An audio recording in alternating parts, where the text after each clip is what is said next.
trust God for a partner who truly loves and fears God. Truly. I say truly loves and fears God. Because every authentic child of God who loves and fears God will be a good wife and a good husband. That was why the Bible said in 2 Corinthians chapter 6 verse 14 that we should be not unequally yoked together with unbelievers. Unequal yoking. It's like hitching a cow and a goat. And I can tell you, my brothers and sisters, the reason why you must allow God to assist you in the process of marriage, because not all that glitters is gold.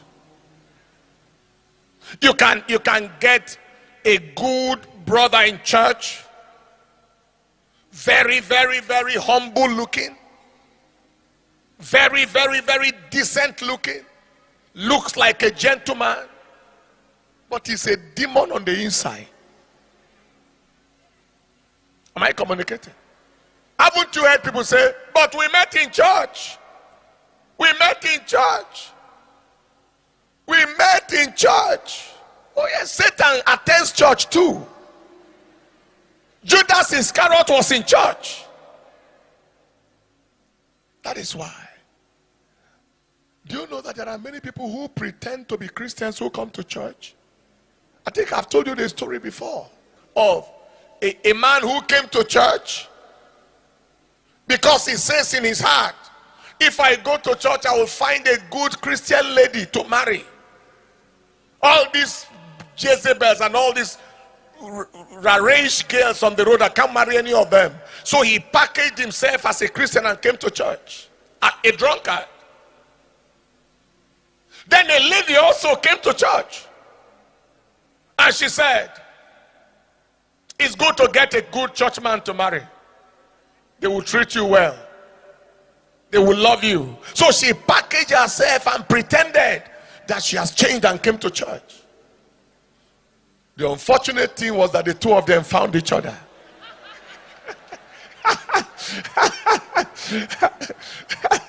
They found each other. The man found the woman, and they both pretentiously married each other. When they reached home, the man opened his bottle of beer. The woman lit her cigarette. 1-1.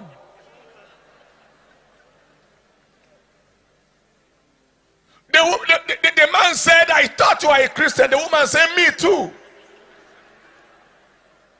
That was how the house exploded in flames. I'm telling you, real story.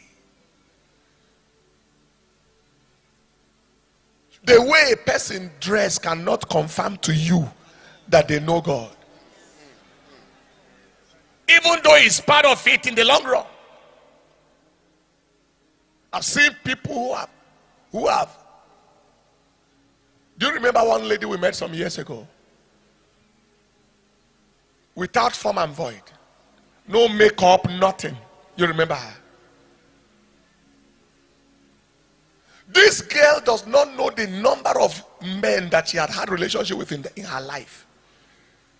If you look at her, she looks very meek, very calm. She is the one that takes herself to the road to look for men. She comes and says, oh, I just like you. And she was so possessed. When we prayed for her, what came out? Ring came out of life. Ring life came out of her mouth. That is why it is very, very important. Because, you see, you don't know people. You don't know people. You don't know content. You may know container, but not content.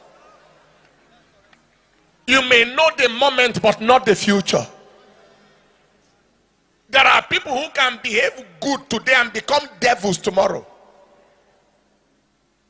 Do you understand that? You don't know that the one that was called Lucifer that is called Satan was once Lucifer, the most celebrated angel in heaven. You will not miss it. Your children will not miss it. Your family will not miss it. If it is tomorrow before you miss it, may God show you a dream, a revelation that will scatter everything. In the name of Jesus.